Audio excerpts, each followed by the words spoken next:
እግዚአብሔር የሰፋ የመላ እዚህ ቦታ አለ እዚህ ቦታ የለም የማይባል የተከፋፈሉ የአካል ክፍሎች የሌሉት ነው እግዚአብሔር። የተከፋፈሉ የአካል ክፍሎች ማለት አንዱ አካል አንድ ነገር ሰርቶ ሌላ ነገር የማይችል፣ ሌላኛው አካሉ ደግሞ አንድ ነገር ሰርቶ ሌላ ነገር የማይችል የኛ አካል እንደሆነ ውስንነት ያለበት እንደዚህ አይነት የሰውን ውስንነት ከእግዚአብሔር ላይ ወስደን አናስቀምጥም ነው። ለምሳሌ ጾታ የተባለው ጾታ እኮ የሰው ልጅ በጊዜ ሂደት እግዚአብሔር ባሰበው ጊዜ ውስጥ እንዲራባበት ትውልድ እንዲቀጥልበት ያዘጋጀው እንጂ የሰው ልጅ ዘላለማዊ መታወቂያ መለያ አይደለም ጾታ ማለት ነው። እንደ መላእክት ይሆናሉ ነው አይደል የሚለው በኋላ። ሁለተኛ ጾታ ሴት አለ ወንድ አለ። እግዚአብሔር አንዱን ነው ሊመስል የሚችለው ማለት ነው። ወይ ሴቷን ነው ወይ ወንዱን ነው የሚመስለው። እንደዛ አይሆንም። እግዚአብሔር ሰው በእግዚአብሔር አርአያና ምሳል ተፈጠረ ሲባል ወንድም ሴትንም ነው አርአያና ምሳል። ዘላለማዊ ነው፣ ኢሞዋቲ ነው። እንደኛ ትውልድ የሚተካበት የሚበዛበት ነገር ስለማያስፈልገው እኛ ከዚህ ውሱንነት የመጣ ስለሆነ ውሱንነታችን እግዚአብሔር ላይ ወስደን አንጥልም። የኛ ውሱንነት ወደ እግዚአብሔር አይሻገርም። እግዚአብሔር እኛን የሚመስልበት ነገር አለ ማለት ወይም እኛ እግዚአብሔርን የምንመስልበት ነገር አለ ማለት የኛ ውሱንነት ወደ እግዚአብሔር ይሻገራል ማለት አይደለም። ውሱንነታችን ወደ እግዚአብሔር አናሻግርም። ስለዚህ መንፈሳዊ የሆነ ረቂቅ የሆነ በእኛ ውሱንነት የሆነውን ነገር ፍጥረታዊ በመሆናችን እኛ ውሱን የሆነ የተፈጠርን በብዙ ነገር ድካም ያለብን ውሱንነት ያለብን ስለሆን ያንን ፍጥረታዊ ውሱንነታችን እግዚአብሔር ላይ ወስደን አናስቀምጥም። እግዚአብሔር በሁሉ ያለ የሞላ ሁሉን የሚችል ጉድለት የሌለበት ሕጸጽ የሌለበት ፍጹም የሆነ ደግሞ በእኛ አእምሮ ራሱ የማይመራመር በእኛ አእምሮ መመርመር ራሱ ውሱንነት ነው። እግዚአብሔርን በእኛ አእምሮ ልክ መሳል እኛ አንዱ አሁን እግዚአብሔርን እንደኛ አይነት አካላት ያሉት አድርጎ ብቻ የሚያስብ ሰው ቢኖር ውሱንነቱን እግዚአብሔር ላይ እየጣለ ነው። ምክንያቱም በእኛ አእምሮ ልክ የሚሰፈር የሚቆጠር ነገር ከሆነ አነሰ ማለት ነው። እግዚአብሔር ከዛ በላይ ነው፣ ከውሱንነት በላይ በአእምሯችን መስፋት መወሰን ራሱ እግዚአብሔርን መወሰን ስለሚሆን ማለት ነው። ስለዚህ እግዚአብሔር ዓይን አለው፣ እግዚአብሔር እጅ አለው፣ እግዚአብሔር አያለው ብሏል፣ እግዚአብሔር እሰማለሁ ብሏል፣ እግዚአብሔር አስተውላለሁ ብሏል። ይሄ ሁሉ ነገር ሲነገር ለእግዚአብሔር ከኛ አእምሮ ከፍ ባለ መንገድ መተርጎም አለበት። የማይመረመር ይላሉ መጽሐፍቶቻችን። ነገራችን ላይ ቤተክርስቲያን ጥሩ አድርጋ ነው ያስቀመጠችው። እንደው ሊቃውንቱ አንዱን በሊቃውንቱ ምንድነው የቀለም ሰረገላ የማይስበው የማያሳስተው የለም ይባላል። የሰው ልጅ አንዱ መለያችን በአንዱ ነገር ስንሳብ አንዱን ነገር እንዘነጋለን እንጂ ቤተክርስቲያን በልክ ነው ያስቀመጠችው ሁለቱንም። እግዚአብሔር ፈጽሞ በሰው ጋር የሚመሳሰል ነገር የለውም የሚሉትንም ታወግዛለች። ምክንያቱም ታዲያ ሰዎች እግዚአብሔርን ምን አድርገው ያስቡት? ሲያመልኩትስ ምን አድርገው ያስቡት? ምን ይሳሉ በአእምሯቸው? የሰው ልጅ አእምሮ እኮ በምስል ነው የሚያስበው ራሱ። እና እግዚአብሔር ፕሬዘንት ያደረገው ራሱን የገለጸው ሰው በነቢያትም የተገለጸው ኤፒፋኒዎች መገለጦች በነ ሕዝቅኤል በነ ዳንኤል ራሱን የገለጸው በሰው ነው። በዙፋን ላይ የተቀመጠ ሰው እኛ በስላሴ ስል እንደምንስለው ማለት ነው። እንዲህ አይነት ምስል ለሰው ስለሚያስፈልገው እግዚአብሔር ከፍጥረቱ የከበረውን የሚቀርበውን የሰውን ምስል እሱን በሚገልጥ መንገድ አስቀምጧል እንደዛ። ስለዚህ እግዚአብሔር ከሰው ጋር ፈጽሞ አይገናኝም ብሎ አንድ ሰው ቢዘጋ ቢደመድም ታዲያ ምንድነው የሚመስል እግዚአብሔር? ሰዎች ምን እያሰቡ ነው እግዚአብሔርን የሚያመልኩት? ሌላ ችግር ይፈጠራል ማለት ነው። ይሄ ኮምፕሊት የሆነው እግዚአብሔርን ከፍጥረታዊ ነገር ሁሉ ሙሉ በሙሉ አርቆ ማሰብ ከተጀመረ አምልኮ ራሱ ኢምፖሲብል ነው የሚሆነው። እግዚአብሔርን ማምለክ የማይቻል ደረጃ ላይ ይደርሳል ማለት ነው። እና ይሄ እግዚአብሔርን የፊሎሶፈሮች አምላክ ብቻ አድርጎ ማሰብ ዝም ብሎ በአእምሯቸው የሚራቀቁ ሰዎች አምላክ ብቻ አይደለም እግዚአብሔር በጣም ሲምፕል የሆኑ ሰዎችም አምላክ ነው። እነሱ በሚችሉት እንዲያመልኩት ራሱን በቃ ምስሉን በሰው ዘንድ ወክሏል። ሰውን በአርአያና በአምሳሌ ፈጥሬያለሁ ብሏል። በሰው መልክ ተገልጧል፣ ታይቷል። ይህንን መገለጥ ማናነቅ አይቻልም። ይህንን ዝቅ አድርጎ እንደማይረባ ነገር ቆጥሮ እግዚአብሔር ከዚህ ፈጽሞ የተለየ ነው ብሎ መጻሕፍቱን የተናገሩትን ምንም ግንኙነት የሌለው ነው ብሎ ማጥፋት አይቻልም። ግን ደግሞ ፍጥረታዊ ውስኑነት ለእግዚአብሔር የማይስማማውን ነገር ሁሉ አእምሯችን እስከሚችለው ድረስ ማስወገድ አለብን። አእምሯችን እስከሚችለው ካስወገድን በኋላ ራሱ የቀረ ነገር አለ ብለን ማሰብ አለብን። ያልገለጽነው ያልተረዳነው ነገር አለ። የአእምሮዬ እስከዚህ ድረስ ስለሚያስብ ነው። የኔ አእምሮዬ መሳል የሚችለው እስከዚህ ድረስ ስለሆነ ነው እንጂ እግዚአብሔር በዚህ የሚወሰን አይደለም። በእኔ መረዳት እኔ አእምሮዬ በሳለው ስዕል የሚወሰን አይደለም። ከዚህ ከፍ ያለ ነው። ገና ለዘላለም እኮ ነው የምናውቀው። እግዚአብሔር እኮ ተዋውቆ የሚጨረስም አይደለም። ለዘላለም ነው የሚታወቀው። መላእክት እንኳን በየጊዜው እግዚአብሔርን እንዳዲስ ነው የሚያውቁት። ቅዱስ ቅዱስ ብለው የሚያመሰግኑት እንዳዲስ እያወቁት ነው። የተለየ ማለት ነው። ቅዱስ ትላንት ከማውቀው የተለየ ማለት ነው። ሁልጊዜ ቅዱስ ቅዱስ ብሎ ማመስገን አዲስ እውቀት፣ አዲስ መረዳት ነው። እግዚአብሔር ፍጥረቱ እንኳን ጨርሶ አውቆት በቃ ተጠናቀቀ የሚባል አምላክ አይደለም። ስለዚህ ሁልጊዜ ስለ እግዚአብሔር፣ ስለ አካሉ፣ ስለ ማንነቱ የተረዳነውን ነገር ካወቅነው ይልቅ የማናውቀው ድረስ የማናውቀው እንደሚበልጥ ካወቅነው ይልቅ የማናውቀው ነገር እንደሚበልጥ ሁልጊዜ ማሰብ አለብን።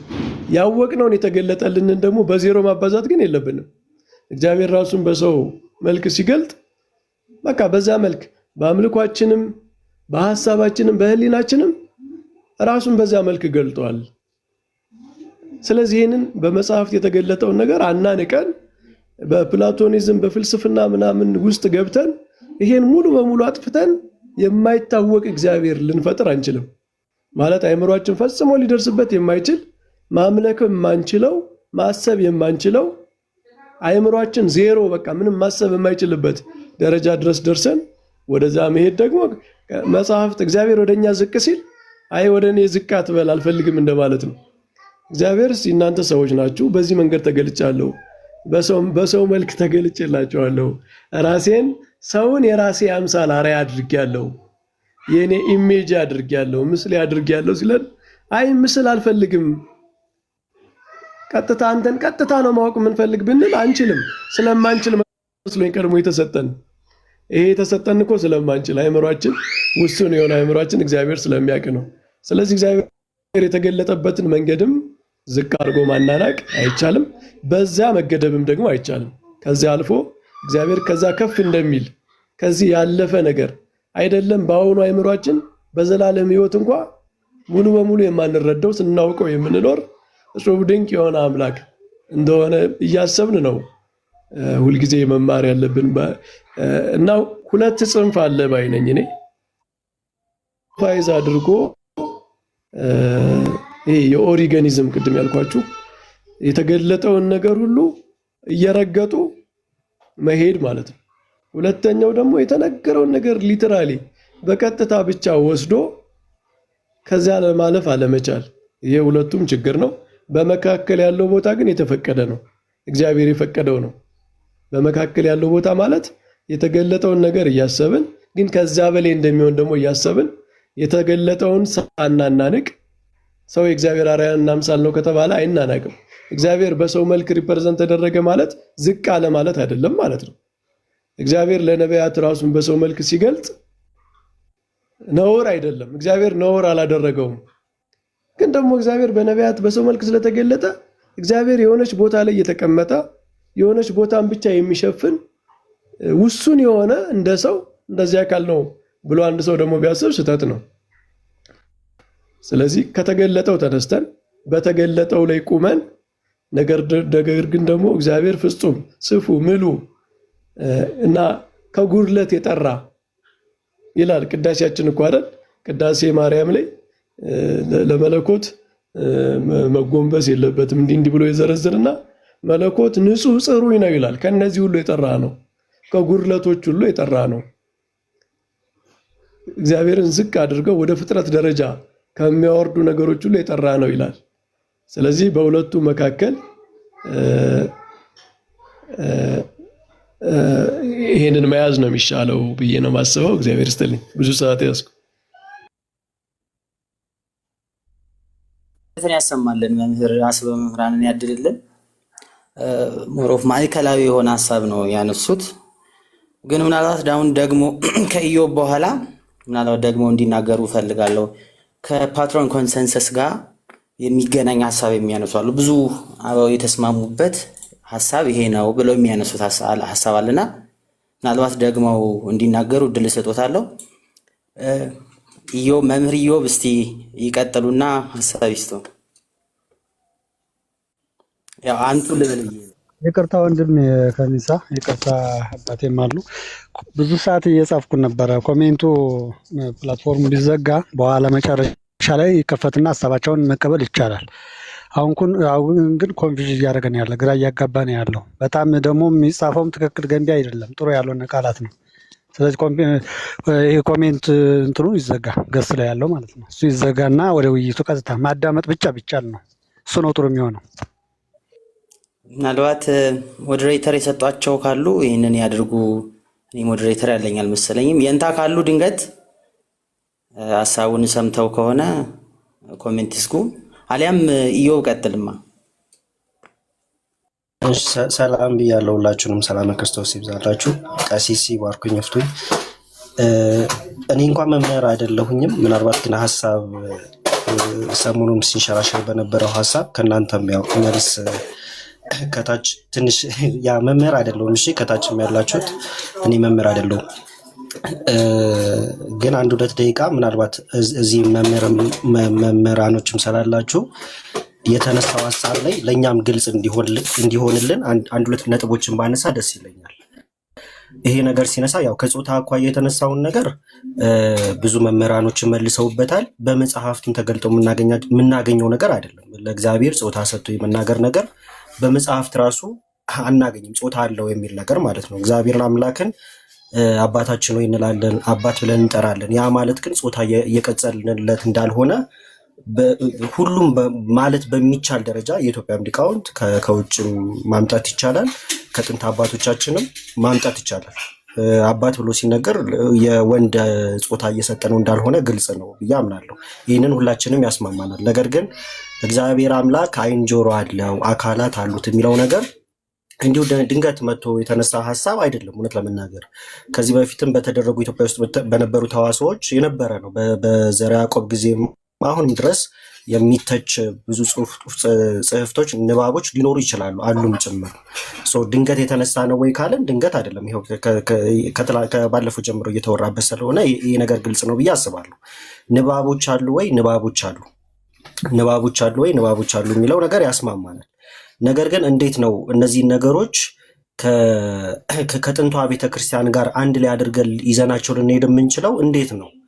እንዴት አድርገን ነው ይዘናቸው የምንሄደው የሚለው ነገር ለእኔ ጥያቄ ነው። ምክንያቱም ያው ከተነሳ ይቀር ለማንሳት ያክል ሃይማኖተ አበው የሰፈሩት በሰለስቱ ምዕት እንዲሁም ደግሞ በአባታችን በቅዱስ አትናቴዎስ ተነግሯል ተብሎ የተቀመጡት ነገሮች ምን ያህል አስተማማኝ ወይ ደግሞ የእርሱ ስራዎች እንደሆኑ ምን ያህል ማስረጃ ማምጣት ይቻላል? ምክንያቱም ከቅዱስ አትናቴዎስ እንደዚህ አይነት አስተምሮ እንዳላስተማረ ይሄን ስናገር ለመታረምም ጭምር ተዘጋጅቼ ነው። እሺ አደራ በሌላ ነገር እንዳትወስዱብኝ። ቅዱስ አትናቴዎስ እና ሰለስቱ ምዕት ተብሎ የተጻፉት ነገሮች ምን ያህል እውነተኛ ስራዎች ናቸው የሚለው ነገር ጥያቄ ምልክት ውስጥ መግባት አለበት ብዬ አምናለሁ። የቅዱስ አትናቴዎስን ስራዎች ስንመለከት እንግዲህ ቅዱስ አትናቴዎስ ከመናፍቃን ጋር በጣም እጅግ ተጋድሎ ያደረገ ድንቅ አባታችን ነው እና ይሄ ድንቅ አባታችን በጣም ብዙ ስራዎች አሉት። እነዚህ ስራዎች ውስጥ አይደለም እንደዚህ አይነት ነገሮችን ሊያጸድቅ ይቅርና እንደዚህ አይነት ነገሮችን ግን ሲዋጋና ሲቃወም ነው የምናየው በጽሕፈቶቹ ውስጥም ማለት ነው። ይሄንን ነገር ለቅዱስ አትናቴዎስ ሰጥተን እንዴት ነው ልናጸድቀው የምንችለው? ዶክመንቶቹ ከየት ነው የመጡት? ድርሳናቶቹ አሉ ወይ? ቅዱስ አትናቴዎስ እንደዚህ ተብሎ ሲጻፍ እናገኛቸዋለን ወይ? እነዚህ ጽሕፈቶችን ከቅዱስ አትናቴዎስ እውነተኛ ስራዎች ውስጥ እናገኛቸዋለን ወይ?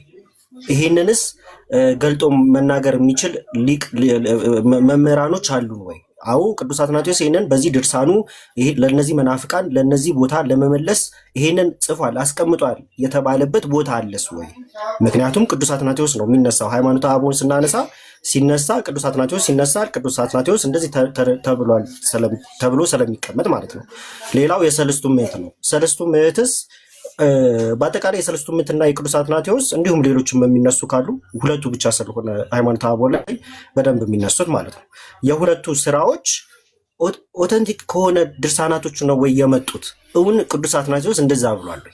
ይሄ የኔ ጥያቄ ነው። ምናልባት መምህራኖች ቢመልሱልኝ ብዬ ማስበው ነገር ግን ንባባችን እስከደረሰበት ድረስ ገብተን ስናይ ግን ቅዱስ አትናቴዎስ እንደውም እነዚህን ትምህርቶች ሲቃወም እናየዋለን። በተለያዩ ስራዎች ውስጥ ሲቃወም እናያለን። ታዲያ ይሄ እጅግ ጥልቅ የሆነ ንባብ ይፈልጋል ብዬ አምናለሁ። ይሄንን ግን ስል እንግዲህ በእነዚህ በተደረጉ ተዋሶዎች ውስጥ እነ አባ መልከ ጻዲቅ ጭምር መጽሐፍት አውጥቼ ማሳየት እችላለሁ። በጣም እዚህ ነገር ላይ ጥናት መደረግ እንዳለበት ብለው አጽንኦት ሰርተው የጻፉበት መጽሐፍ አለ። በ2002 ላይ እንደውም ድጋሚ በደንብ ተደርጎ ተጽፎ የተቀመጠ አለ። እሱንም አውጥተን ማሳየት እንችላለን። እሳቸው ራሳቸው በደንብ አድርገው አስቀምጠውታል። ይሄ ነገር መጤን አለበት። በታሪክ ደረጃ የተቀመጡ ነገሮች አሉ። ድጋሚ ማየትና በነበሩት ተዋሶዎች መካከል የሰፈሩት ነገሮች ድጋሚ መመልከት መታየት አለባቸው የሚል ኮሜንት አስቀምጠዋል። እሳቸው ብቻ አይደሉም፣ ሌሎችም አባቶች ልክ እንደዚሁ ያስቀምጣሉ።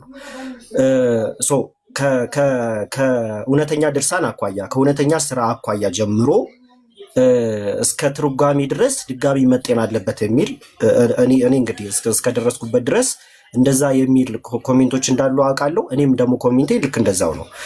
ሌላው ደግሞ ሁለተኛ ማነሳው ነጥብ እንግዲህ መምህር ዮሐንስ ያው እኔ በልጅነት መንፈስ ነው እየተናገርኩኝ ያለሁት፣ እንደዛም ነው። ካጠፋው ይቅር ይሉኛል። ያው ስለሰማው መጥራት ስላለበት ብዬ ስለማስብ እግዚአብሔር ዓይን አለው፣ ጆሮ አለው፣ እግር አለው ተብሎ ሲነገር ባይዘዌ ሁሉም በሚባል ደረጃ ያብራሩታል መጽሐፍት ላይ። ይህንን ሀሳብ የሚያስተጋቡ መምህራኖቻችን ሊቃውንቶቻችን ንባቦች ጭምር ያብራሩታል። እግዚአብሔር እግር አለው እጅ አለው ብለው ሲናገሩ ልክ እንደኛ ግዝፍ የሆነ በቦታ የሚወሰን እያሉ አይደለም እንደዛም እያሉ አይደለም። በቦታ ውስጥ ነው የሚናገሩት ነገር አይደለም። እንደዛ ተብሎም አይነገርም። ይህንንም ደግሞ በደንብ አድርገው ያብራራሉ፣ ጽሕፈቶቹ ንባቦቹ ጭምር ማለት ነው። ግን እግዚአብሔር ዓይን አለው ስንል እውነተኛ ዓይን ነው እንጂ በምሳሌ የምንናገረው አይደለም ተባለ። እሺ እውነተኛ እግዚአብሔር ዓይን ነው። ዓይኑ ሌላ ስራ የለውም ወይ? ለምሳሌ ስለ እግዚአብሔር ስንናገር እውነተኛ ዓይን ነው ብለን እንናገራለን አይደለ? እንናገራለን ስል ያው ይህንን ክፍል ስትቀበሉት እውነተኛ ዓይን ነው ብለን ከተናገርን ዓይኑ ሌላ ስራ የለውም ወይ? ዓይኑ ላይክ የኛ ዓይን አሁን ለማየት ነው እንጂ ለመስማት ወይ ለማሽተት አይደለም የሚሆነው አይደለ? ጆሮአችን ደግሞ ለመስማት ነው እንጂ ለማየት ለማሽተት አይሆንም። የእግዚአብሔርስ እንደዚህ ነው ወይ? እንደዛ ብለን ከተናገረን ሌላው በሚስጥረ ሥላሴ ስናብራራ እግዚአብሔር በመልክ 3 በገጽ 3 እያልን ይሄ በጣም ብዙ ጊዜ ክርክሮችን ሲያስነሳ የነበረ ነው። እግዚአብሔር መልክ ገጽ የሚለው ነገር እንዴት ይብራራል የሚለው በተለይ ደግሞ ገጽ የሚለው ነገር በጣም ብዙ በሊቃውንት ዘንድ የሚያከራክር እንደሆነ አውቃለሁ።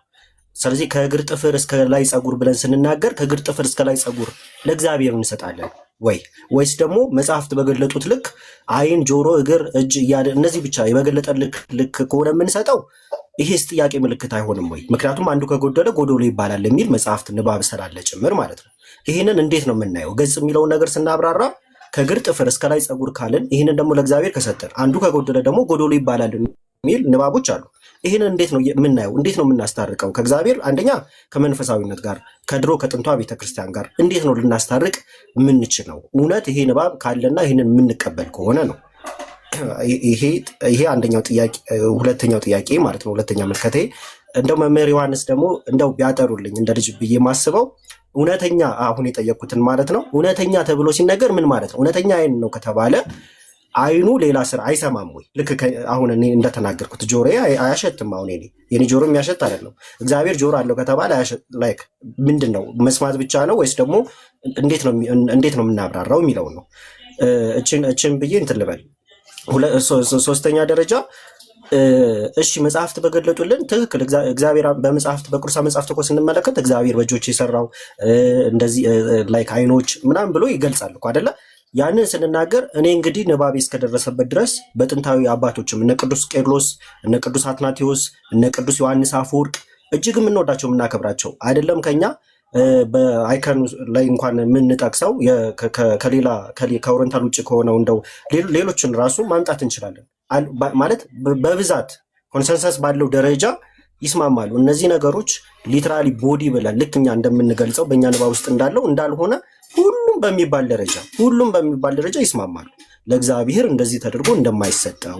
ነገር ግን በእኛ ንባብና ቋንቋ መረዳት እንድንችል ተደርጎ እግዚአብሔር መጽሐፍት የገለጹት በዛ መልክ ነው፣ እኛ እንድንረዳውና በእኛ ቋንቋ መልክ ብለው ነው የሚፈቱት። ያ ማለት እሱን ይዘን እግዚአብሔር እጅ አለው እንድንል አያስችለንም ማለት ነው፣ በእነዚህ ሁሉ አባቶች ትርጓሜ መሰረት ማለት ነው። ስለዚህ ይሄንን ልክ ቅዱስ ቄርሎስ በረከቱ ይደርብን፣ ቅዱስ ቄርሎስ እንደሚጠይቀው ማለት ነው ይሄንን ይዘን እግዚአብሔር ጆሮ አለው እጅ አለው እግር አለው የሚለውን ይዘን ከተናገርን እግዚአብሔርስ 7 ዓይን እንዳሉት ዘካርያስ ትንቢተ ዘካርያስ ላይ እንደሚቀመጠው እንዲሁም ሌሎች ክፍሎች ላይ ክንፎች ብሎ እንደሚያስቀምጠው እነዚህንስ ለእግዚአብሔር እንቀጽላለን ወይ? ቅዱስ ቄርሎስ ሲመልስ ለምሳሌ በእኛ ከሆነ እግዚአብሔር የተመሰለው እኛስ 7 ዓይኖች ሊኖሩን የሚችሉት እንዴት ነው ብሎ ይጠይቃል። ክንፍ ሊበቅሉልን የሚችሉት እንዴት ነው ብሎ ይናገራል። ታዲያ እኛ እግዚአብሔር በዚህ መልኩ መጽሐፍት ከጠቀሱለት እግዚአብሔር ክንፍ አለው ወይ? እግዚአብሔር 7 ዓይኖች አሉት ወይ? ይህንን ጥያቄ እንደው ቢጠራ ብዬ መጠየቅ እፈልጋለሁ በእውነቱ። ነገር ግን እችን ብዬ ልጨርስ ካበዛው በጣም ይቅርታ። ንባቦች አሉ ወይ? ንባቦች አሉ። በአፄ ዘርዓ ያዕቆብ ጊዜ ራሱ ጨምሮ በጣም እጅግ በጣም ትልቅ አሁንም ድረስ በታሪክ መጠናት ያለባቸው በጣም ብዙ ነገሮች አሉ። በጣም ትልቅ ተዋሶች ተደርገዋል፣ ክርክሮች ተደርገዋል። በእንደዚህ በንጉሱ ዘመን በጣም ሊቃውንትን በጣም ሲከራከሩበት የነበረ ጉዳይ ነው። እነዚህ ታሪኮች ድጋሚ መጤን አለባቸው ብዬ አስባለሁ። መጤንም ደግሞ አለባቸው። ስለዚህ ንባቦች አሉ ወይ? አዎ፣ ትልቁ መጽሐፋችን ላይ ሃይማኖተ አበው ላይ አለ፣ ሌሎች የጸሎት መጽሐፍቶች ላይ አሉ፣ ኢቨን የመጽሐፍት ትርጓሜ ላይ ጭምር አሉ በሊቃውንት የተተረጎሙ። እነዚህ ግን መታየት አለባቸው የሚለው ደግሞ መያዝ አለበት ብዬ አምናለሁ። ተዋሶቹ ምን ነበሩ? ታሪካዊ ዳራቸው ምን ነበረ? ምን ነበረ የጸደቀው? እውን ደግሞ ከሊቃውንቶቹ የንጉሱ ጫና አልነበረባቸውም ወይ? እነዚህ ሁሉ ታሪካዊ ዳራዎች መጤን አለባቸው ብዬ አስባለሁ። ስለዚህ አሁን ላይ የተናገሩት አባቶች ጾታ ከሚለው ውጪ አካላትን እንደዚህ ሲናገሩ ከየትም አይደለም ያመጡት። በጉባኤ ትምህርት ቤትም ከታሪክም አኳያ በመጽሐፍትም የሚቀመጡ ናቸው። ስለዚህ ከየትም አላመጡትም። ያለውን ግን አሁንም ደግሞ ሊቃውንት ጉባኤ ትኩረት ሰጥቶበት ማየት አለበት ወይ በሚለው ሁላችንም ያስማማል ብዬ አምናለሁ እኔ እንደ ግሌ። ሌላው ግን እንችን ለማለት የምፈልገው ነገር መጽሐፍትን ስንመረምር በተለይ ደግሞ የቀደምቷን ቤተክርስቲያን በደንብ አድርገን ስናጠና ግን ኢቭን በታሪክ ደረጃ ራሱ የተወገዙ አካላት አሉ። የተወገዙ ልክ እንደዚህ የሚናገሩ የተወገዙ አካላት አሉ። ሌሎች አባቶችን በደንብ አድርገን ስንመለከት ቅድም የጠቀስናቸው እነ ቅዱስ አትናቴዎስ እጅግ በጣም የምንወደው መናፍቃንን ሲዋጋ የነበረው አባታችን ቅዱስ አትናቴዎስ ያስቀመጠው ነገር አለ። እነ ቅዱስ ዮሐንስ አፈወርቅ፣ እነ ቅዱስ ቄርሎስ ሁሉም አባቶች በሚባል ደረጃ ለእግዚአብሔር እንደዚህ አይቀጸልለትም ብለው አስቀምጠዋል። ከነሱ ጋርስ መጋጨት አይሆንም ወይ? የመጨረሻ ግን አስተያየቴ ምንድን ነው? እሺ ንባቡ አለ። አሁን ልንክደው የማንችለው ነገር 2 አይነት ምልከታ አለ በኢትዮጵያ ውስጥ 2 አይነት ምልከታ አለው የሚለው ልንክደው አንችልም። እግር የለውም ብለው የሚያስቡ ይሄ እጅግ ኃጢአት ነው ውግዘት ነው ተብሎስ መነገር አለበት ወይ? እንደዚህ አይነት 2 ሀሳብ ምልከታ እያለ እግር የለውም እግዚአብሔር እግር የለውም ብለው የሚያስቡ ሰዎች ኃጢአት ነው መወገድ አለባቸው እንደው እንደዚህ ተብሎ ሲነገራሉ የሐሳብ ፍጭት እያለ እንደዛ ከተባለ እዚህኛው ሬስ ጫና አይፈጥርም ወይ? ለምሳሌ እኔ እሱን ምልከታ አልቀበልም። ለምሳሌ እግር የለውም ብል እንደዚህ መገፋፋት አይሆንም ወይ? ሀሳብ ሼር እንዲደራረግ እንደዚህ አይነት ውግዘቶች ቢቀሩ ባይነኝ። ከይቅርታ ጋር ግን መምህር ዮሐንስ በቪዲዮም የደረሰኝ ነገር ስላለ እሱን ቢያጠሩት ምን ማለት ነው? እውነተኛ አይን ማለት ምን ማለት ነው? አይኑ ሌላ ስራ የለውም ወይ? ልክ እንደኛ እኛ ጆሮአችን አያሸትም እንዳልኩት የእግዚአብሔር ጆሮስ እንዴት ነው የሚለውን ነገር አብራችሁ ብታሳዩን። ሌላው ደግሞ የተገለጠው ብቻ ነው ወይ? ሆድ አንልም ወይ? ጀርባ ላይክ ሎቱስባት መቀመጫ ብለን የማንናገርበትስ ምክንያት ምንድን ነው? እነዚህ ቢጠሩ ባይነኝ። በጣም ይቅርታ ግን አበዛሁኝ። አመሰግናለሁ። ቃለ ሕይወትን ያሰማልን። የእንታ ምናልባት ተመልሰው ይሆን አነዘ ክርስቶስ? እሺ መምህር ዮሐንስ ለእርሱ የተጠየቀውን ጥያቄ ባጭሩ ያስቀምጡና ሌሎች የተነሱ ሀሳቦች ላይ ሌሎች መምህራን መልስ ይሰጣሉ። ይቀጥሉ። እሺ አመሰግናለሁ ስለ ጥያቄው። ምናልባት ይህ ሀሳብ ትናንት በሰፊው ከነመምህር አነዘ ክርስቶስ ጋር ስንወያይበት ነበር። የመጀመሪያ ማሰብ ያለብን ቤተክርስቲያን እውቀቷ እንዴት ናት? በነገራችን ላይ የመጀመሪያዋ ቤተክርስቲያን የአሁኗ ቤተክርስቲያን የሚባል አስተምሯል ብዬ አላምንም። ምናልባት የኛ መለያየት የኛ እውቀት ደረጃ ካልሆነ በስተቀር ያቺ ቤተክርስቲያን እንዴት ናት? ይህንን በደንብ ሊሰመርበት ይገባን ብዬ አስባለሁ። የመጀመሪያው ላይ ግን እንደ ግለሰብ ደረጃ ደግሞ እኛ እውቀታችን ማለት ደካማ ሊሆን ይችላል። ግን የቤተክርስቲያን እውቀት አንድ ነው። የኛ ሐሳብ አገላለጽ ካልሆነ በስተቀር የቤተክርስቲያኗ እንዲህ ብላ የምታስተምር በሌላው ሌላ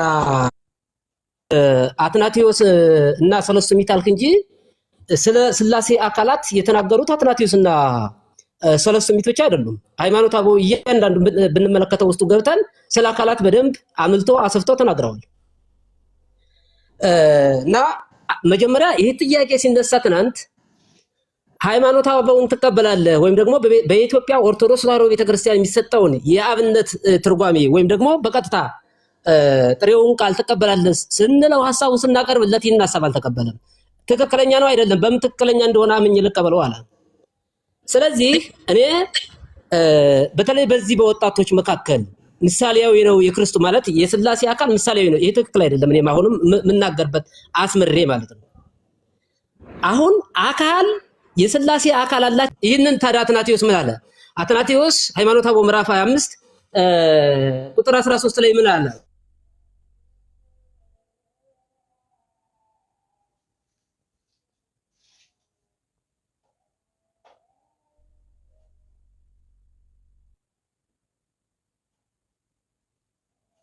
ተቋርጠዋል መሰለኝ። ለኔ ነው ወይስ ለሁላችሁም? እኔ አሁን በጉባኤ ቤት የሥላሴ አካል ምሳሌ አማናዊ አካል የላቸውም የሚል ሰምቼ አላውቅም። አሁን ምሳሌ ነው ብዬ አላምንም።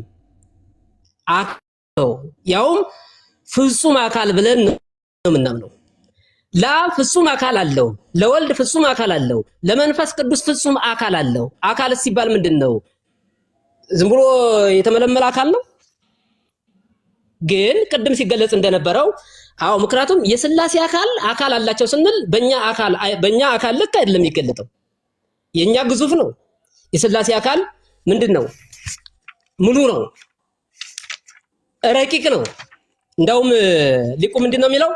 ዘውቱ ዋህዱ ብርሃን ዘይሰርቅ ምኔው ሥላሴ ወይመልእ ኩሎ ፍጥረታተ ወያበር ለእለ መትተ ምድር አይደል እንደሚለው በከመ ጽሑፍ እስመ አነ እመልእ ሰማየ ወምድረ ወላሃለው ውስተ መትተ ሲኦል ርዩ ስባቴ። ምን ማለት ነው? ይሁም ሶስትነት ከርሱ የሚገኝ አንድ ብርሃን ነው፣ በዓለም ሁሉ ሙሉ ነው ይላል። በዓለም ሁሉ ምንድን ነው? ሙሉ ነው። ከምድር ወደታች ላሉትም ያበራል፣ በሰማይ በምድር ሙሉ ነው ሁሉ የጌትነቱን በሲኦል ያሉ ጌትነቴን አዩ ተብሎ ተጽፏል። ሙሉ ነው። የሥላሴ አካል ሙሉ ነው እንጂ አካል የላቸውም ብለን አናምንም። አካል አላቸው እና አትናቴዎስ 318ቱ ሊቃውንት ብቻ ሳይሆን እነ ጎርጎሪዎስ ተናግረዋል። ዘቆጵዶቅያ ጎርጎሪዎስ ምን ብለው ተናግረዋል? የእግዚአብሔር አቃኒም ስሞች ናቸው ይላል። ልብ በል ወንድሜ፣ የእግዚአብሔር አቃኒም ስሞች ናቸው፣ ስሞችም አቃኒም ናቸው። የአቃኒም ትርጓሜያቸው በገጽ በመልክ ፍጹማን የሚሆኑ። ፍጹማን ማለት ምን ማለት ነው? ፍጹማን ማለት ምን ማለት ነው? መልካት ማለት ምን ማለት ነው? በነገራችን ላይ መልካት የሚባለው እኮ ቀይ ጥቁር ማለት አይደለም፣ ህብር ማለት አይደለም። መልካት ማለት እኮ እጅ እግር እያንዳንዱ በአካል ክፍል የሚከፈል ያ ማለት የሚገጣጠም ነው እንዴ? የተገጣጠመ አካል እኮ አላልንም። የተገጣጠመ አካል አላልንም። ወይም ደግሞ እንደኛ ማለት የሚያጎነብሱ ናቸው አላልንም። እንደኛ ቀና የሚሉ ናቸው ማለት አላልንም። አካል ሲባል ሁለት አይነት አካል አለ። የሚታይ አካልና የማይታይ አካል፣ ግዙፍ አካልና ረቂቅ አካል፣ ደካማ አካልና ዘላለማዊ አካል። ፍጡር አካልና ያልተፈጠረ አካል ነው እያልን ያለ ነው። ይሄን ነው። ስለዚህ ምን አለ?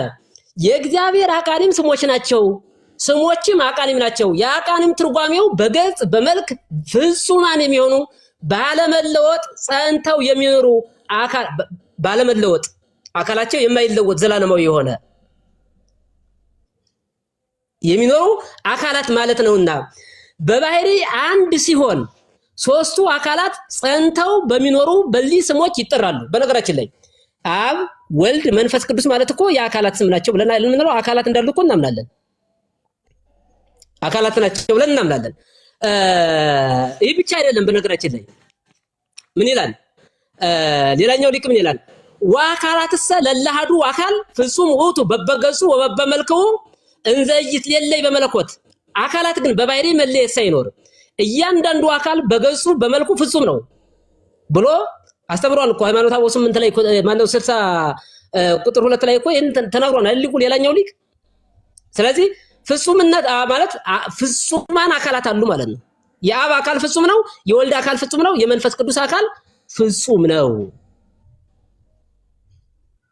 ስለዚህ ምናልባት የጠየቀው ጥያቄ በጣም ብዙ የማብራሪያ የተጨመረበት ጥያቄ ስለሆነ አሁን እኛ ከዚህ የምንረዳው ለአንተ ግልጽ ላደርግልህ የምችለው አዎ፣ ምክንያቱም ሥላሴ አካል የላቸውም፣ መልካት የላቸውም፣ ገጻት የላቸውም። በምሳሌነት የምንጠቀመው ነው እንጂ አሁን ለምሳሌ ያ ማለት እኮ አሁን በኦሪት ዘፍጥረት ምዕራፍ 18 ከቁጥር 1 ላይ እንደምንጠቀመው አጠቃቀም ነው ወይም ደግሞ እንደምንገዛው አገላለጽ ነው እያልከኝ ያለው ጥያቄ እሱ ነው እኔ የተረዳሁት። ሥላሴ ለምሳሌ በአብርሃም ቤት በሰው አምሳል አብርሃም በተረዳው መልኩ በሰው ምሳሌ ተገልጸዋል። ወሪዘ ማነው ዕብራውያን ምዕራፍ 1 ቁጥር 1 ላይ ምንድነው የሚለው ቅዱስ ጳውሎስ? በብዙ ነገር ወበዙ መክፈልት አይዳ እግዚአብሔር ላበዊነ እምትካት፣ እግዚአብሔር ለአባቶቻችን በብዙ አይነትና በብዙ ጎዳና ተገልጾላቸዋል ይላል። ይህንና የሥላሴ አካል ተመሳሳይ ነው እያልከኝ ያለው አይደለም። ምክንያቱም ለአባቶቻችን የተገለጠው አገላለጥ ሰዎች በሚችሉት መጠን በአመልባል በነበልባል በሰው አምሳል በቅድም ኢሳይያስ ላይ የተገለጸው በንጉስ አምሳል በተለያየ መልኩ ተገልጿል። እሱ ምሳሌ ነው፣ ምሳሌ ነው። ሥላሴ አካል አላቸው ስንል ግን አዎ አካል አላቸው። ምን አይነት አካል? ረቂቅ አካል። ምን አይነት አካል? የማይታይ አካል። ምን አይነት አካል? ዘላለማዊ አካል። ምን አይነት አካል? እንደኛ የሚዳሰስ የሚጨበጥ ሟች ኃላፊ በስባሽ አካል ያልሆነ አካል አላቸው። እና አብ ፍጹም በአካሉ ወወልድ አሃዱ ፍጹም በአካሉ ወመንፈስ ቅዱስ አሃዱ ፍጹም በአካሉ ወሉ ከመማረገ መንግስት አላ አሃዱ መለኮቶም ወሃዱ ምኩናኖም ወሃዱ ስምረቶም። አብ በአካሉ ፍጹም አንድ ነው ይላል። አብ በአካሉ ፍጹም አንድ ነው፣ ወልድም በአካሉ ፍጹም አንድ ነው፣ መንፈስ ቅዱስም በአካሉ ፍጹም አንድ ነው። አዎ በትክክል በዚህ በምሳሌ ነው እየተባለ የሚገለጸው ትክክል አይደለም። አሁን እኔ በግልጽ ነው የምናገረው።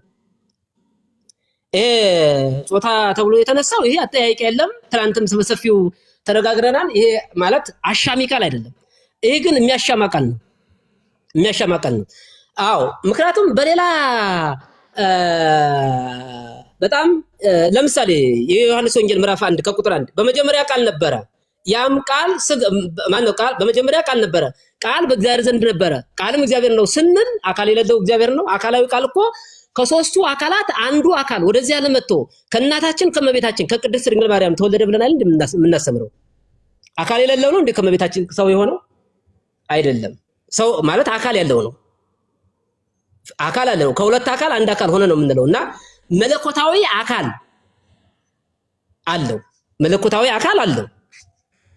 ግን ቅድም እንደተባለው መምህራንም ሲገልጹት እንደነበረው ዋናው የሚያዘው ግን የእግዚአብሔርን አካልና የኛን አካል ተመሳሳይ ነው ብለን ግን መያዝ አይገባንም ነው ዋናው ነጥብ። እዚህ ላይ ነው እንኳን የእግዚአብሔርና የኛን ቀርቶ የመላእክትን አካል ከኛ አካል ጋር አንድ እናደርገዋለን እንዴ? መላእክት ፍጡራን ናቸው። መላእክት በቦታ የሚወሰኑ ናቸው፣ ግን ደግሞ ረቂቃን ናቸው። ረቂቃን ናቸው። ነፍስ አካል አላት። አካል አላት ስንል ግን እንደዚህ እንደኛ እንደሚታየው እንደ ስጋ አካል ትናንት በነገራችን ላይ መምህር ወልደ ሰንበትም ገልጦታል። የኛ አካልም የተገጣጠመ ነው አይባልም። በነገራችን ላይ የሰው አካልም የተገጣጠመ ነው አይባልም። ይሄ አነጋገር በጣም ቢስተካከል የተሻለ ይመስለኛል።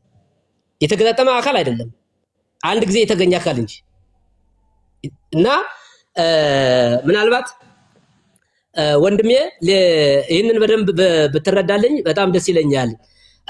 ሌላው ሊቅ ደግሞ እንዲህ ይላል፣ አብኒ በአካሉ ወበመልኩ ወበገጹ ፍጹም ውእቱ ማለት አብ በአካሉ በመልኩ በገጹ ምንድነው? ፍጹም ነው።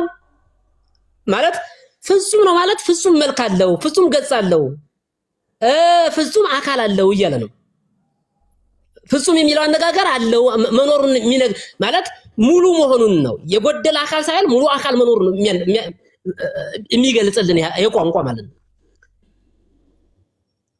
ማለት ይልና ወልድም በአካሉ በመልኩ በገጹ ፍጹም ነው፣ መንፈስ ቅዱስ በአካሉ በመልኩ በገጹ ፍጹም ነው።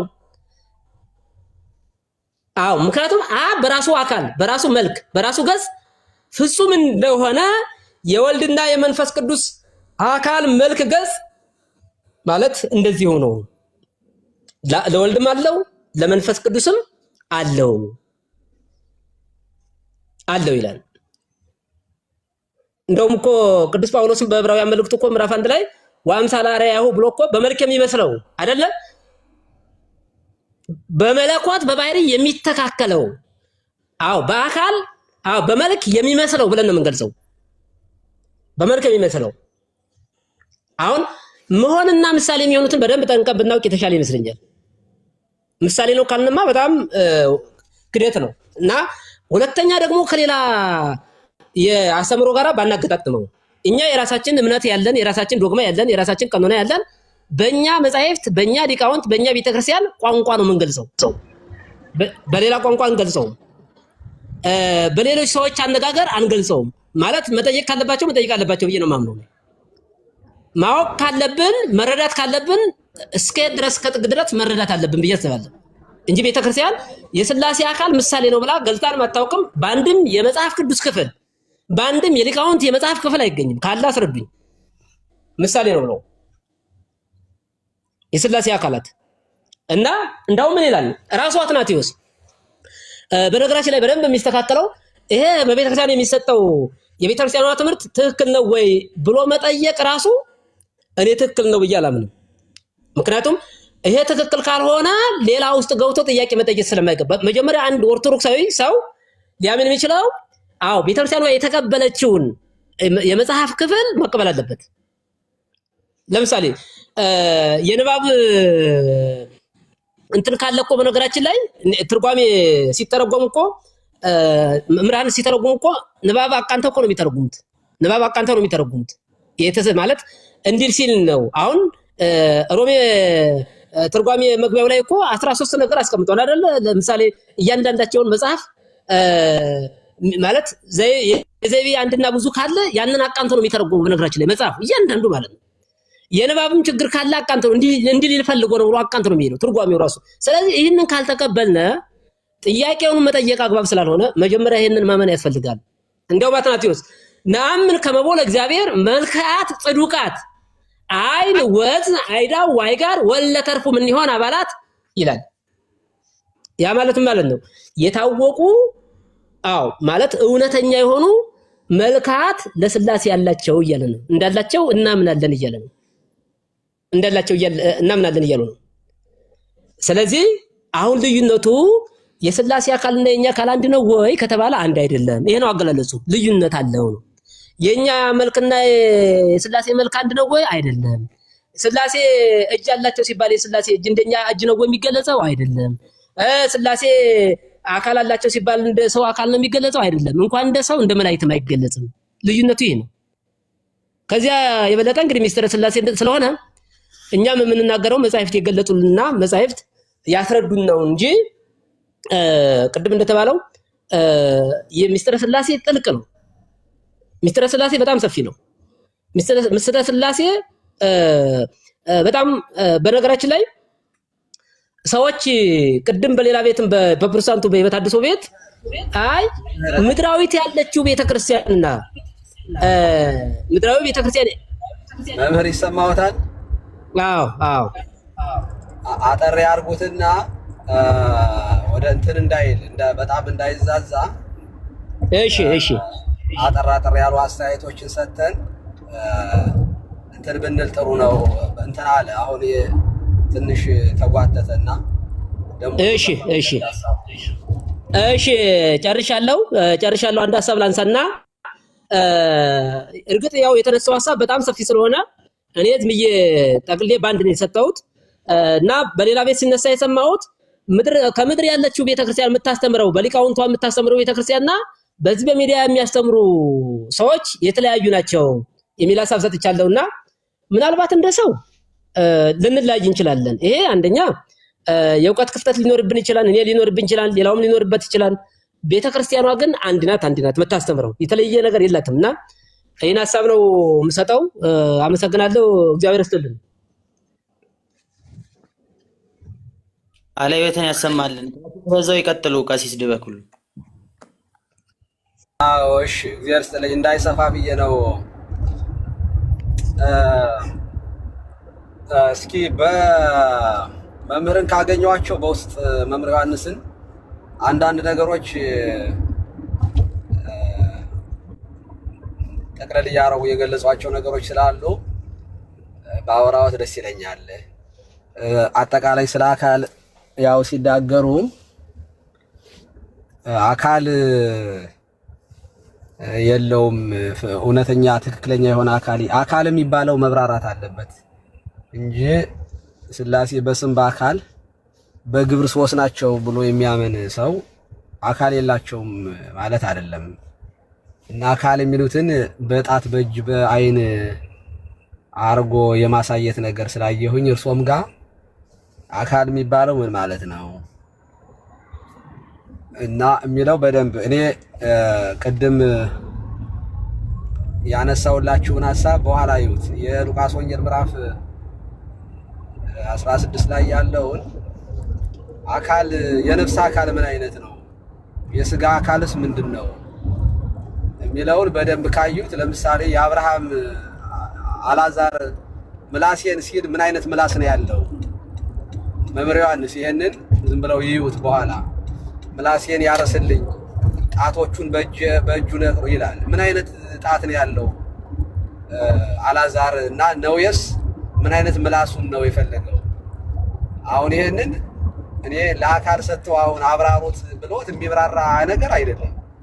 ይሄ የሚብራራው ከእጅ ከምላስ ከዚህ ከፊዚካል በዲው ጋራ ከሚዳሰሰው ጋራ ምንም ግንኙነት ያለው ነገር አይደለም። እና ግን ነፍስ ራሱ አካላዊ ናት አይደል? አካል እኮ ናት። በነፍስ ስጋ ራሱ ሲነገር ሲጠራ ከነፍስ አንጻር ይነገራል አይደል? እና እንደዚህ ያሉት ነገሮች ዲፕሊ ውይይቶች የሚፈልጉ እንደሆኑ ነው የተረዳሁት። ያው በአብነት ትምህርት ቤቱ ላይ የሚሰጡ ትምህርቶች እንዳሉ ሆነው ግን ተጨማሪ ማብራሪያት የሚያስፈልጋቸው ነገሮችን በውስጥ በኋላ ብናወራ ምን ይመስልዎታል? ከእርሶም ኢዮብ ዲያቆን ነህ? ኢዮብ ቀሲስ አይደለሁም አይደለሁም። እኔ አሁን ትንሽ የሚጸኑ ቃላቶች ብዬ የማስባቸው እኔ ያነሳቸው ጥያቄዎች ጥሩ ጥያቄዎች ናቸው። ግን ለምሳሌ ይሄ ሰለስቱ ምዕትና የአትናቴዎስ ላይ ሃይማኖተ አበው ላይ ያለው ሐሳብ እዚህ ውስጥ ገብቶ እንትን የሚባል ነገር አይደለም። ትምህርቱን ካየነው የትምህርቱ ስህተት የለበትም። ማንጻፈው እዚያ ላይ ያለ ከጥንቶቹ ላይ የሚለው ጥያቄዎቹ ይነሳሉ። ግን እንደሚታወቀው አሁን ፍትሐ ነገሥቱን አይታችሁት ከሆነ አብዛኛው የከዲዳኬ ከዲድስቅልያ ላይ ከአፖስቶሊክ ትራዲሽን ወይንም አፖስቶሊክ ካኖን ላይ ከክሪዶች ደግሞ የሶስተኛው የኒቅያ የተለያዩ ነገሮችን ምስትግቡ ነው፣ ስብስብ ነው ፍትሐ ነገሥቱ። አይታችሁት ከሆነ ይዘቱ ስታጠኑት በደንብ ካጠናችሁት እያንዳንዱ ከአስራው መጻሕፍት እንዳልኳችሁ ከዲድስቅልያ ከነዚህ ጋራ ታወጧታቸው እያንዳንዱ ነገሮች ላይ እኔ የተወሰነ ነገሮችን ለማየት ሞክሬ ነበር እና የሃይማኖተ አበው ላይም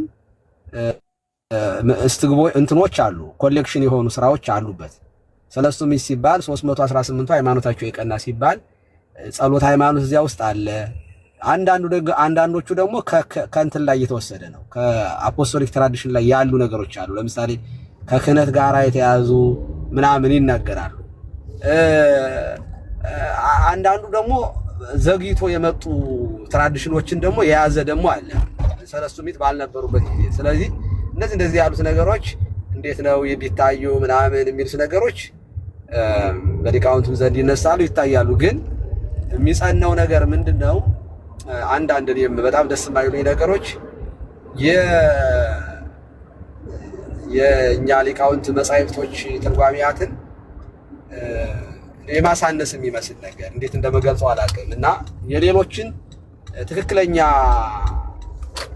አድርጎ እና ይሄኛው የሚመስሉ ነገሮች ያያለሁኝ እና እነዚህ ነገሮች ምን ይፈልጋሉ? በዚያ ማለፍን ይጠይቃሉ። ለምሳሌ መልክዓ ሥላሴ ስታነቡ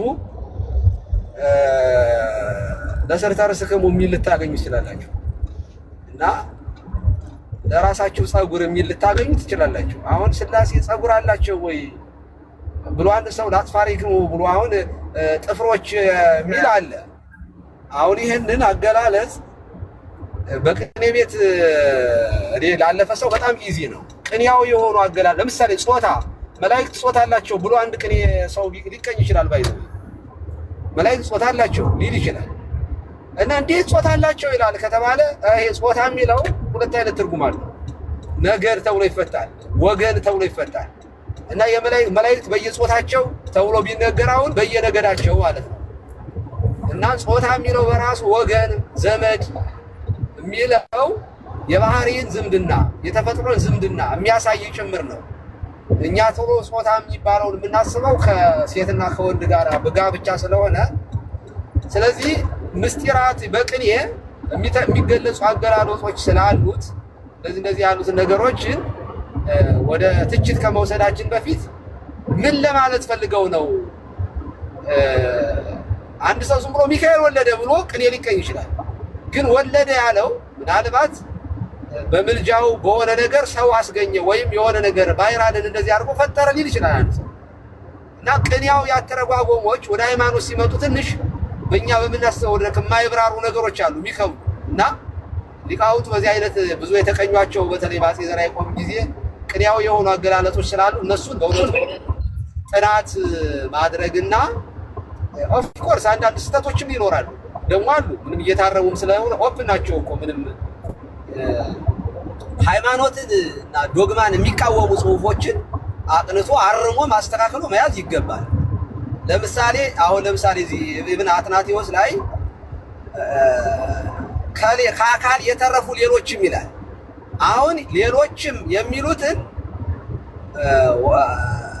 ወኩሎን አባላት የሚለውን መተርጉማኑ ናቸው ጥፍር ምናምን እንደዚህ ያብራሯቸው እንጂ ገጸ ንባቡ አይልም። እንደውም አትናቴዎስን ፖስት ያደረኩት ላይ ታች ሆነ አካል እጅ እግር አለው እግዚአብሔር አዎ አለው ግን አይመረመርም ማለት በቃ አይመረመርም የሚለው የሚያሳየው እኛ በምናስበው አሁን የምናብራራው አንዳንዶቹ በሚያብራሩት አይደለም። በእውነቱ እንደዚያ ማለት አይደለም።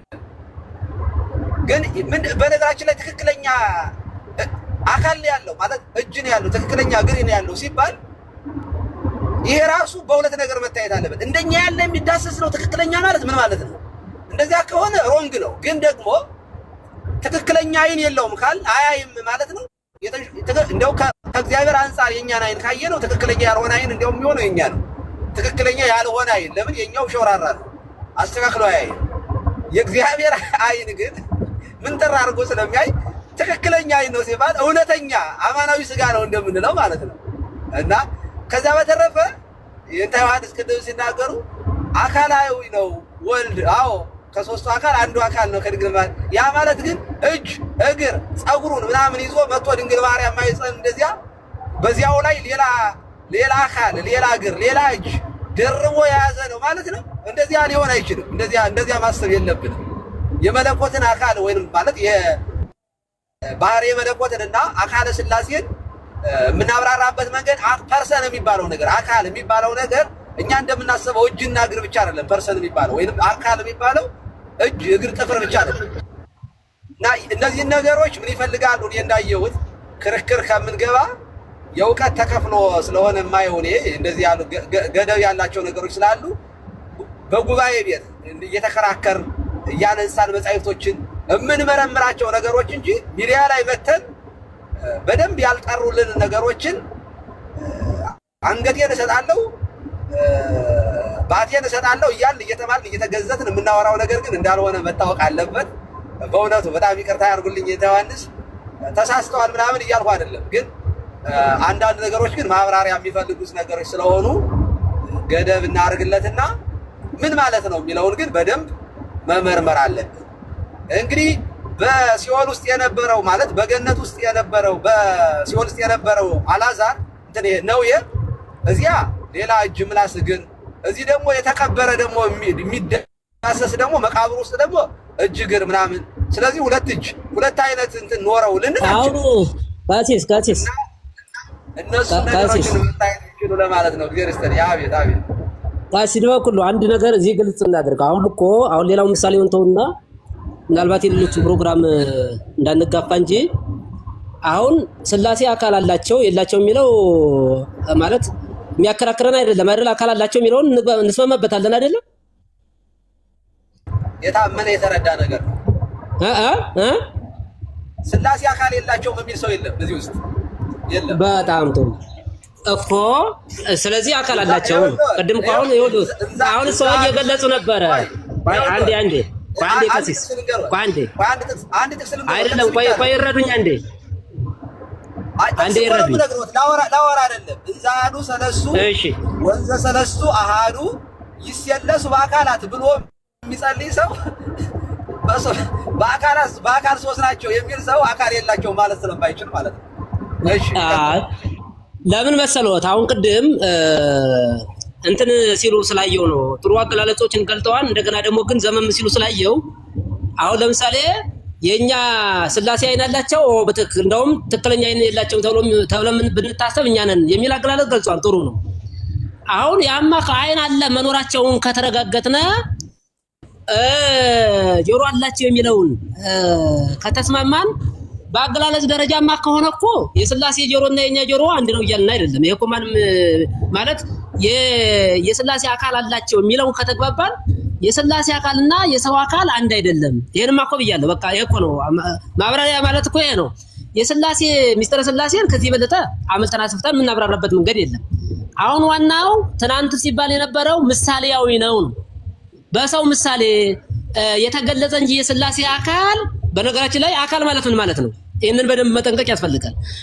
በምሳሌ የተገለጸ እንጂ አማናዊ አካል የላቸውም ነው ዋናው ነጥብ የነበረው አይደል እንዴ? ስለዚህ አማናዊ አካል አላቸው የሚለው ካግባባል አካል ሲባል ምን ማለት ነው? አካል ማለት እስኪ አብራራ። አካል የሚባለው ምን ማለት ነው? አካል ለስላሴ ሲነገር አካል ማለት ምን ማለት ነው? እንዴት ነው የተረዱት? ቅድም እኮ ምናልባት በመጀመሪያ ላይ ሰምተው ከሆነ አካል እኛ በምንረዳው ሁለት አይነት አካል አለ ብለናል አይደለም? ረቂቅ አካልና ግዙፍ አካል አይደል እንዴ? ስለዚህ የስላሴ አካል ብለን ስንገልጽ የማይታይ የማይዳሰስ እኛ ልንደርስበት ሃይማኖት አበው እኮ በገጸ ንባብ አለ አይደል እንዴ? ዘይትረከብ ወዘይትለይ ማለት የማይመረመር የማይዳሰስ አካል አላቸው ይልና ዘይትረከብ ወዘይትለይ የማይመረመር የማይጨበጥ ከዚህ የበለጠ ማብራሪያ የታመጣል። አሁን ይኸውልዎት፣ አሁን ለምሳሌ አይን አላቸው ሲባል እንደኔና እንደርሶ ሁለት አይን ግንባራቸው ላይ የተገጠመ እንደዚያ ነው። ረቂቅ ሆኖ ግን ሁለት የሆነ ውስን የሆነ ሁለት የሆነ ቁጥሩ እንደዚያ ማለት አላልኩም። እሱማ ምሳሌ እኮ ነው። እሱማ ምሳሌ ነው። ለዚህ ይኸውልዎት፣ ለዚያ ነው አሁን ይኸውልዎት፣ አሁን ሰው ቁጭ ያሉ አካላቶች የሆነ አርጎ የሚያስብ ከሆነ ሲጀምር ማየት፣ መራመድ፣ መዳሰስ፣ መስራት፣ ማሽተት፣ መስማት የሚባሉ እነዚህ ግብረ ባህሪያት ሲገለጹ ከዋናው ከሰሪው ወደኛ የሚብራሩ ናቸው እንጂ ከኛ ወደ ስላሴ ወስደን የምናብራራው አካል የለም። እኛ የተሰራንበት ስሪት አለ። ግዙፍ የሆነ ነገር ነው ያለ። ለመላእክት እንኳን ሲነገር አንድ አይን ሁለት አይን አይደለም ምሉዓን ናቸው። እንደውም ለመላእክት እንኳን ክንፋቸው ሁሉ በአይን የተመላ ነው።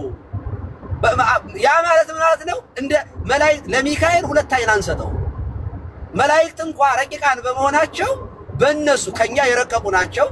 ደግሞ እንደ እግዚአብሔር ደግሞ በሁሉም ያሉ ግን ስላልሆኑ በእነሱ መጠን እንኳን እናወራ ብንል የኛን አካል ወስደን ልናብራራው አንችልም ከነሱ። ስለዚህ እግዚአብሔር አይን አለው ከተባለ አዎ አለው፣ ግን ምን ማለታችን ነው? ያያል ማለታችን ብቻ ነው።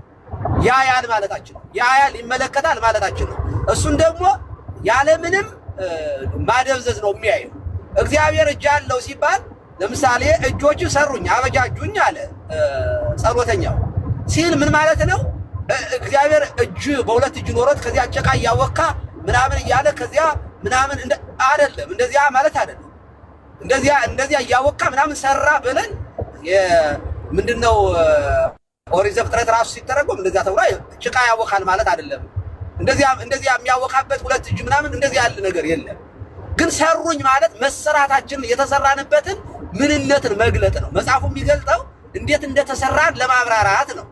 ስለዚህ በዚህ አይነት የሚታዩ ነገሮች ስለሆኑ ሰዎቹ ፈጣሪን ልክ እንደ ፍጡር ቁጭ አድርገው እንዳያስቡት በጣም ጥንቃቄ ያስፈልጋል የሚባለው ለዚህ ስለሆነ እንግዲህ የእርሶም እንግዲህ የማብራራት ችግር እንግዲህ ሁላችንም ጋር ይኖራል። ስላሴን ለማብራራት አቅሙ የለንም በእውነቱ በጣም ረቀቅ ስለኛ እንኳን ማብራራት አንችልም። አሁን የአብርሃምን ነፍስ ያቺ ምላስ የተባለችው ውሃ ያጠጣኝ የተባለችው ምላሱ ይንከር የተባለችውን አብራሩ ብንባል በፍጹም በእውነት የምናብራራው አካል አይደለም። ያ ማለት ፐርሰን በሚለው ልንወስደው እንችላለን። ማንነት ስለሆነ የማይጠፋ ባህሪ ስለሆነ ያንን ግን ግብረ ባህሪ ባህሪያችን የሚገለጡባቸው ነገሮች እንኳን በሰማይ በገነት ሲሆኑ ይለያሉ። በእውነቱ እኛን እንኳን ማብራራት አንችልም፣ እንኳን የስላሴን ማለት ነው። እና እንዳንወስነውና እንደ ሙስሊሞቹ የሆነ አላህ ባቱን ሲያሳይ ምናምን ደግሞ አንድ እጅ ብቻ ለአላህ ቀኝ የለው በአይነት የተቆራረጠ አካል አድርገን አሁን ይለያ ከሱ ጋር አይገናኝም። ከሲስ ከሱ ጋር አይገናኝም። ይበቃኛል። እኔ ስራ ልገባ ስለሆነ ከዚህ በኋላ አላወራም። እዮብም የሚናገረው ነገር ካለ ይናገርና መልካም መጨረስ እንችላለን። መልካም ቃለ ሕይወት ያሰማልን፣ ቃለ ሕይወትን ያሰማልን። መምህራን አባቶቻችን ቃለ ሕይወትን ያሰማልን፣ አስበ መምህራንን ያደልልን፣ ከዚህ ጋር የምታገለግሉበትን እድሜውን ጤናውን ያደልልን። እንግዲህ ብዙ ጉዳዮች ተነስተዋል። አሁን ከዚህ ቀጥሎ ምናልባት እስኪ እምነት፣ ተስፋ፣ ፍቅር ዲያቆን ኖት መምህር ኖት እሱ ረጅም ሰዓት የቆዩ ይመስለኛልና